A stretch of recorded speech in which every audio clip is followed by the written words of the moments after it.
Hello दोस्तों, स्वागत है आप सभी का आपका अपने चैनल बेसिक नॉलेज में। दोस्तों आज का वीडियो आप सभी के लिए काफी ज्यादा महत्वपूर्ण होने वाला है। जी हाँ दोस्तों, क्योंकि आज हम लोग इसमें देखने वाले हैं आप लोग का साइंस का टॉप 40 वायरल क्वेश्चन। जी हाँ, इसमें आप लोग का फिजिक्स, केमिस्ट्री और बायोलॉजी सभी का सवाल है। एक एक वीडियो क्वेश्चन को देख लीजिए, समझ लीजिए, हर एक को समझा भी दूंगा। एक बार देख लोगे दोबारा याद करने की जरूरत नहीं पड़ेगा और एग्जाम में आप लोग का जरूर इससे सवाल रहेगा, इसलिए अच्छे से देख लीजिए क्या क्या सवाल है। चलिए देखते हैं। और चैनल पर पहली बार आए तो इस प्रकार की वीडियो देखने सब्सक्राइब करना बिल्कुल भी नहीं भूलिएगा। जी हाँ, क्योंकि अभी बहुत बहुत वीडियोज आने वाले हैं, उसको देखकर आप लोग एग्जाम में बहुत ज्यादा अच्छा एग्जाम जाने वाला है। देखिए क्या यहाँ पर हमारा शरीर का पीएच मान क्या होता है दोस्तों। यहाँ पर हमारा शरीर का जो पीएच मान होता है वो 7 से 7.8 के बीच में काम करता है। ठीक है, याद रखिएगा, हमारे शरीर का पीएच 7 से 7.8 के बीच में होता है। नेक्स्ट क्वेश्चन देख लीजिए क्या है। ग्लूकोज का आणविक सूत्र बहुत आसान, बहुत इंपॉर्टेंट है दोस्तों। ग्लूकोज का आणविक सूत्र होता है C6H12O6, that is option number B.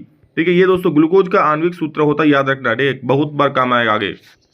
Next question, Dhobiya soda का रासायनिक सूत्र क्या होता है। धोबिया सोडा वही दोस्तों जिससे आप लोग कपड़ा पीसते हो, कपड़ा धोते हो। जी हाँ, तो उसका सूत्र क्या होता है सर, उसका सूत्र होता है Na2CO3.10H2O। ये हो जाता है। क्वेश्चन ऐसा भी रह सकता है कि धोबिया सोडा में कितनी क्रिस्टल जल के अणु होता है। तो यहाँ देख सकते हो कितना क्रिस्टल है, 10 क्रिस्टल है, 10 अणु है जल का। तो बोल सकते हो 10 क्रिस्टल होते हैं जल का। .10H2 जरूर याद रखना। अगला सवाल बोल रहा है कि वक्ता त्रिज्या 1 मीटर के अवतल दर्पण की फोकस दूरी क्या होगी। यहाँ पर वक्ता त्रिज्या दे दिया है R इक्वल टू कितना, 1 मीटर। लेकिन सर आंसर कहीं भी तो मीटर में, ये 0.50 मीटर दिया हुआ है। देखिए ये 0.50 नहीं है, ये सिर्फ 50 मीटर है। ठीक है, तो क्या करेंगे, इसको हम लोग F इक्वल टू F निकालेंगे। लेकिन देखिए यहाँ पर हम इसको पहले के इसमें करते हैं सेंटीमीटर जो निकलते हैं। 1 मीटर बराबर 100 सेंटीमीटर हो जाएगा। तो F बराबर जब करोगे ना तो 100/2 हो जाएगा। अरे भाई 100/2 हो जाएगा, करेगा 50 बार में तो 50 सेंटीमीटर आ जाएगा, जो कि आप लोग ऑप्शन है, ऑप्शन बी में। ठीक है, अगर 1 मीटर को करते हैं तो 1/2 होता है, जो क्या आता है 0.5 मीटर। बिल्कुल 0.5 मीटर आता है, ये भी आंसर सही है। 0.5 मीटर का भी आंसर ही नहीं है ना, इसलिए 50 सेंटीमीटर है, तो 50 सेंटीमीटर मैंने बी को मार दिया। इसको सेंटीमीटर में खाली चेंज करना, बना देना, बहुत आसान है। और एक सवाल दोस्तों इस प्रकार से जरूर रहेगा, इसलिए फॉर्मूला जरूर याद रखना।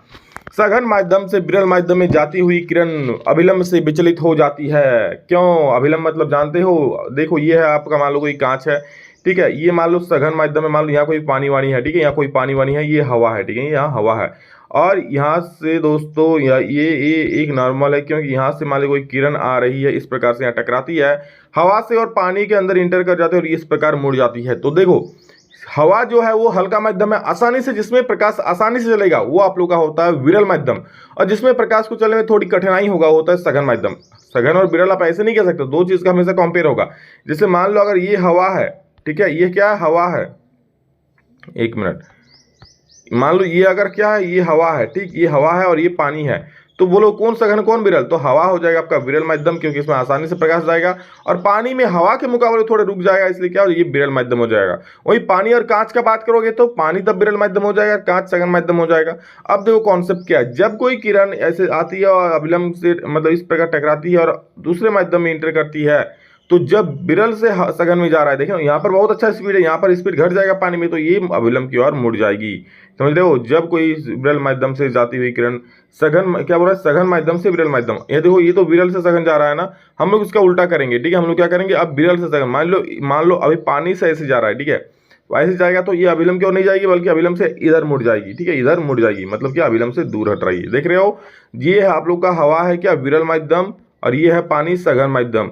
तो जब विरल माध्यम से सघन माध्यम में आ रहा है तो किरण क्या, अभिलंब से दूर हट जा रही है, ये है अभिलंब, इसको बोलता है अभिलंब, विलंब से दूर हट जा रहा है। वहीं अगर सघन से विरल में जा रहा है तो देखो अभिलंब ये है, उससे दूर हटेगा, समझ रहे हो, और इससे अभिलंब के सामने आ जाएगा। तो विरल से जब सघन में जाएगा तो अभिलंब की ओर मुड़ जाएगा इधर, और जब सघन से विरल इससे इसमें जाएगा तो क्या होगा, देखो अभिलंब से यहाँ अभिलंब, इससे दूर हट जा रहा है, समझ रहे हो। तो बस ये कॉन्सेप्ट याद रखना, बहुत इंपॉर्टेंट है। तो सघन माध्यम से विरल माध्यम में जाती हुई प्रकाश किरण अभिलंब से दूर हट जाएगी, तो ऑप्शन नंबर ए बिल्कुल सही जवाब हो जाएगा। नेक्स्ट क्वेश्चन देखिए 6 नंबर क्या बोल रहा है कि रक्तचाप मापने के उपकरण को, जी हाँ भाई साहब, ब्लड प्रेशर किससे मापते हो, तो ये हो जाता है स्फिगोमैनोमीटर। याद रखना, डी नंबर से रक्तचाप, मतलब डी नंबर से नहीं, मतलब रक्तचाप किससे मापते हो, स्फिगोमैनोमीटर से। और दोस्तों वाष्पोत्सर्जन क्रिया पाई जाती है, बहुत इंपॉर्टेंट सवाल है। वाष्पोत्सर्जन कहाँ पाई, जब पौधों में एक्सेस वाटर हो जाता है तो उसको बाहर निकालने की जो क्रिया होती है उसे ही तो वाष्पोत्सर्जन कहते हैं। और ये किसके द्वारा निकलता है सर, तो ये रंध्रों के द्वारा निकलता है। रंध्र किसमें होते हैं, पत्तों में होता है, ठीक है। तो उसमें दोस्तों कहाँ से, ये वहां से वाष्पोत्सर्जन की क्रिया के द्वारा वाष्प बनकर निकल जाता है। तो कहाँ वाष्पोत्सर्जन क्रिया कहाँ पाई जाती है, पौधों में पाई जाती है, जंतु में नहीं पाई जाती है। अगला क्वेश्चन है, पौधों के वायवीय भागों से जल के ह्रास की क्रिया, वही तो है, वायवीय भागों से जल के ह्रास हो जाती है जब जल एक्सेस मात्रा में पौधों में उपस्थित हो जाता है। ठीक है, मान लो ज्यादा पानी पी लिया, निकालना है पौधों को, तो किससे, वाष्पोत्सर्जन से निकाल लेना लेगा, और वायु जल की ह्रास क्रिया वाष्पोत्सर्जन ही कहलाती है मेरे भाई। घेंघा रोग उत्पन्न होता है, घेंघा आपको पता होना चाहिए, ये आयोडीन की कमी से पनपता है, इसलिए बोलता है ना कि आयोडीन नमक खाओ, पहले इस्तेमाल करे फिर विश्वास करे, ये तो निरमा का ऐड हो गया, आयोडीन का कुछ होता होगा, आप लोग बता देना कौन सा ऐड है। पौधों में जनन अंग कहाँ पाए जाते हैं, पौधों में जनन अंग दोस्तों पुष्प में पाए जाते हैं। ठीक है, पुष्प में आप लोग वहाँ पुंकेसर होता है, स्त्री केसर होता है, तो पुष्प में जनन अंग पाए जाते हैं। और अगला सवाल है 11 नंबर, बोलत है क्या देखा कि एलपीजी का मुख्य अवयव है, एलपीजी यानी कि लिक्विड पेट्रोलियम गैस, जिसका उपयोग हम लोग घर का खाना बनाने में करते हैं। भाई साहब मतलब गैस का खाना नहीं बनता है, गैस को जला करके खाना बनता है, उल्टा समझ ले तो। ठीक है चलो कोई नहीं, आप लोग तेज हो। तो एलपीजी में क्या होता है, नॉर्मल ब्यूटेन और आइसोब्यूटेन उपलब्ध रहता है। ठीक है, मतलब कौन सा गैस रहता है, नॉर्मल ब्यूटेन और आइसोब्यूटेन मिक्स का मिक्सचर रहता है, जो कि एलपीजी लिक्विड पेट्रोलियम गैस में रहता है। प्लास्टर ऑफ पेरिस का रासायनिक सूत्र क्या होता है भाई, तो प्लास्टर ऑफ पेरिस का रासायनिक बहुत महत्वपूर्ण है, very very very very important question है, याद कर लीजिए ये दोस्तों, सही उत्तर हो जाएगा CaSO4.12H2O। वहीं अगर पूछता सर जिप्सम का रासायनिक सूत्र क्या है, तो याद रख लेना तब होता CaSO4.2H2O, यहाँ पर प्लास्टर ऑफ पेरिस बोला है तो मार देना CaSO4.12H2O।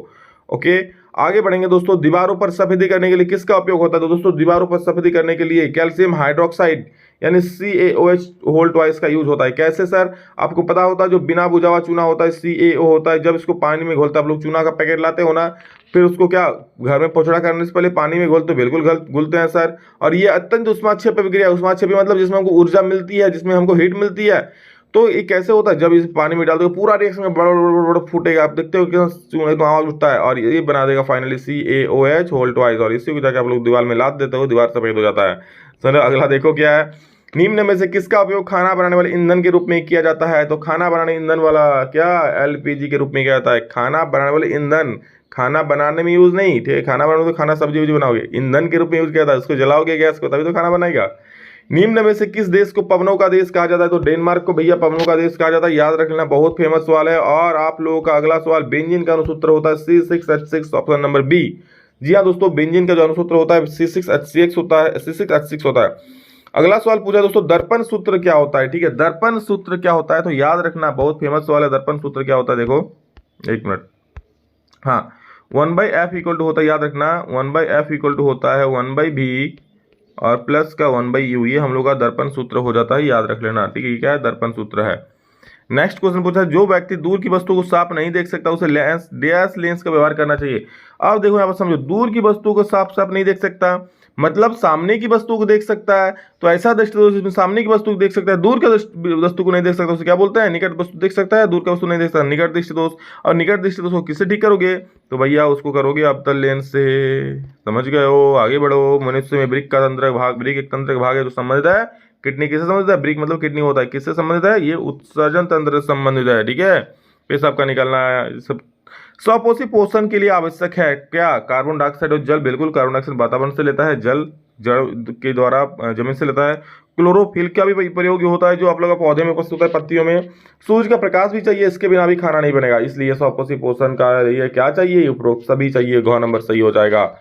ठीक है, आप लोग कमेंट करके बोलना स्वपोषी पोषण जो होता है ये कौन सी प्रक्रिया के द्वारा खाना का तैयार करता है, एक बार कमेंट करके आप लोग बोलना, देखना चाहता हूँ कौन कौन जानता है कौन सा क्रिया करके खाना तैयार करता है। पादप में जाइलम उत्तरदायी है, तो जाइलम से जल का वहन के लिए याद रखना, और फ्लोएम जो होता है दोस्तों भोजन का वहन के लिए होता है।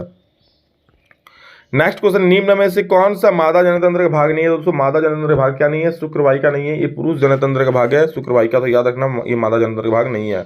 उड़ुल किस प्रकार का पुष्प है दोस्तों, ये द्विलिंगी पुष्प है, याद रखना द्विलिंगी पुष्प है उड़ुल। आप लोग और एक द्विलिंगी पुष्प का नाम अगर पता है तो कमेंट में बोल सकते हो कि और एक द्विलिंगी पुष्प का नाम क्या होगा। मुकुलन द्वारा अलैंगिक जनन होता है, तो दोस्तों ये ईस्ट में होता है, ठीक है, ईस्ट में और हाइड्रा में, याद रखना ईस्ट में ये मुकुलन जनन होता है, मतलब मुकुल निकल के आ जाता है, हाइड्रा में भी मुकुल होता है। ठीक है, मनुष्य में गुणसूत्रों की संख्या होता है दोस्तों, या तो याद रखना 23 जोड़ा, सॉरी 32 नहीं 23 जोड़ा, और 23 जोड़ा मतलब क्या 46, तो दोनों कुछ भी याद रख सकते हो। नेक्स्ट 26 नंबर, एटीपी का पूरा नाम एडिनोसिन ट्राइफॉस्फेट, फेमस सवाल है, आ सकता है, याद कर लेना। किसी भी लेंस की क्षमता और फोकस दूरी में क्या संबंध होता है, तो लंबता नहीं, क्षमता और फोकस में होता है P = 1/F, या फिर हो सकता है F इक्वल टू 1/p, जो है मार दो गोली, P equal to 1/f, option number A है सही। और अगला सवाल है, ये लेंस का आवर्धन का व्यंजक लिखे। लेंस का आवर्धन तो होता है M equal to V by U. याद रखना, लेंस बोलेगा तो M इक्वल टू V बटा यू होगा, M इक्वल टू V बटा यू होगा। वही अगर दर्पण बोलता तो यहाँ माइनस लग जाता, लेकिन दर्पण नहीं बोला, इसलिए M equal to V by U आपका लेंस का आवर्धन हो जाता है। कभी कभी पूछता आवर्धन कैसा मतलब क्या होता है, आवर्धन का नो यूनिट, कुछ भी यूनिट कोई वैसा मात्रक नहीं होता है, वो मात्रक विहीन होता है, ठीक है, क्योंकि स्पीड तो कट जाएगा। सामान्य दृष्टि के बहस के लिए सुस्पष्ट दर्शन की अल्पतम दूरी होती है 25 सेंटीमीटर, और इससे आसान और इससे इंपॉर्टेंट सवाल शायद ही पूरे साइंस में मिल सकता है, ठीक है। बच्चा की जवाब में होगा 25 सेंटीमीटर आएगा। नेत्र के द्वारा किसी वस्तु का कैसा प्रतिबिंब बनता है, तो दोस्तों आप लोग पता है जो नेत्र पर बनता है ना, वो वास्तविक और उल्टा बनाता है, ठीक है। मानव नेत्र कौन है, उत्तल दर्पण है, उत्तल दर्पण उल्टा, वास्तविक और उल्टा बनाता है। नेक्स्ट क्वेश्चन देख लो, उत्तल दर्पण नहीं, उत्तल लेंस है, उत्तल दर्पण वास्तविक उल्टा नहीं बनाता है, उत्तल लेंस है इसलिए वास्तविक और उल्टा बनता है। निम्नलिखित में से किस अभिक्रिया में दो अलग अलग परमाणु या परमाणु के समूह का आपस में आदान प्रदान, ध्यान सुन लीजिए क्या बोल रहा है कि दो अलग अलग परमाणु या परमाणु का आपस में आदान प्रदान होता है, तो क्या होता है, द्विविस्थापन अभिक्रिया होता है। तो द्विविस्थापन आप लोग है नहीं, विस्थापन है, ये इसको बना दो द्विविस्थापन, ये सही हो जाएगा। नेक्स्ट क्वेश्चन हमारा है, रासायनिक अभिक्रिया को संतुलित किस नियम से किया जाता है, तो द्रव्यमान संरक्षण के नियम के अनुसार दोस्तों रासायनिक अभिक्रिया को संतुलित किया जाता है। और रासायनिक अभिक्रिया में होता है, क्या होता है, अवस्था में परिवर्तन भी होता है, रंग में परिवर्तन भी होता है, गैसों का उत्सर्जन भी होता है, यानी कह सकते हो कि उपरोक्त सभी इसका परम सत्य उत्तर हो जाएगी। और अगर बढ़ी क्या है, मनुष्य में पाचन तंत्र में भोजन का अवशोषण कहाँ होता है, तो याद रखना, नाम है छोटा पर दर्शन है बड़ा, काम है बड़ा, छोटी आंत में होता है। मनुष्य में भोजन का पाचन छोटी आंत में होता है मेरे भाई। और अगला सवाल है, रक्त वाहिकाएं जो रुधिर को हृदय के शरीर के विभिन्न भागों तक ले जाते हैं, बहुत इंपॉर्टेंट है, देखो क्या बोले कि रक्त वाहिकाएं जो रुधिर को हृदय से, हृदय क्या पंप करता है, और जो शुद्ध रुधिर होता है वो पूरे शरीर में भेजता है। तो जो वाहिकाएं होती है ना, रक्त वाहिकाएं, क्या बोल, रक्त वाहिकाएं जो रुधिर को हृदय से शरीर के विभिन्न भागों तक ले जाती है, क्या कहलाता है, ठीक है। उस रक्त वाहिका को क्या कहते हैं, जो हृदय से रक्त लेता है और शरीर के विभिन्न भागों तक पहुंचा देता है। बोला ले भाई तू ले, तुमको कमी हो रहा है तू ले। कौन करता है ऐसा, ये काम करता है धमनी, तो ऑप्शन नंबर बी नंबर याद रखना, धमनी। और जब रुधिर पूरे हर एक शरीर से बहुत काम कर लेता है, फिर वापस हृदय में वापस लाता है, हृदय में उसको शुद्ध करने के लिए, मतलब अशुद्ध रुधिर को वापस कौन लगता है, तो याद रखना शिराएं, शिरा जो होती है ना, अशुद्ध रुधिर को वापस लाती है। कोई अंग कट फट जाने पर रुधिर का थक्का बनने में मदद करता है। आप लोग कहीं कट चोट घाट लग जाता है, कहीं कट जाता है तो देखना रक्त कितना निकलने लगता है, लेकिन थोड़ा ही देर में वो बंद हो जाता है। क्यों, प्लेटलेट्स के कारण, वहां पर प्लेटलेट्स के कारण रक्त बंद हो जाता है। याद रखना। आगे बढ़ेंगे दोस्तों कि पादप के वायवीय भागों द्वारा वाष्प के रूप में जल की हानि क्या कहलाता है, इसको हम पहले भी आप लोगों को बता चुके हैं। क्या हो जाएगा, कमेंट करके बोलना, इसको बहुत बार आप लोगों को बताया है, ठीक है। अभी आगे CH4 + 2O2 गिब्स, ये गिब्स का उत्तर होगा, ठीक है, एरो का उत्तर होगा CO2 + H2O + ऊर्जा, ठीक है, CO2 + H2O + ऊर्जा। यह किस प्रकार की अभिक्रिया है, तो दोस्तों ये हो जाएगा आप लोग का, देखिए ऊर्जा मिल रहा है, ऊर्जा हमको देना नहीं पड़ रहा है, ऊर्जा हमको खुद मिल रहा है, तो क्या हो जाएगा, ऊष्माक्षेपी हो जाएगा ना, ऑप्शन ए सही हो जाएगा। निम्नलिखित में किस जीव में प्राणी संभोजी पोषण होता है, अमीबा अमीबा अमीबा प्राणी संभोजी पोषण होता है, बिल्कुल होता है। आगे बढ़ो। और अंतिम सवाल है, मानव हृदय में कितने कोष्ठ पाए जाते हैं, दोस्तों याद रखना, मानव हृदय में 4 कोष्ठक होते हैं, 2 अलिंद होता है और 2 निलय होता है। बहुत बढ़िया सवाल है, बहुत बढ़िया आंसर है। हर एक क्वेश्चन को देख लीजिए, कहीं डाउट हो तो कमेंट में बोल दीजिएगा। आप सभी एग्जाम के लिए हर एक सवाल महत्वपूर्ण है। एग्जाम की तैयारी धाकर तरस कीजिए, अभी भी बहुत समय बचा हुआ है, अगर पढ़ लो तो भी अच्छा नंबर ला सकते हो। मेहनत करो, घिसो खुद को ताकि अच्छा नंबर आए। चलिए दोस्तों, love you all, thank you all, अभी इतना ही, फिर नेक्स्ट वीडियो में जल्द मिलेंगे। तो चलिए, जय हिंद, वंदे मातरम।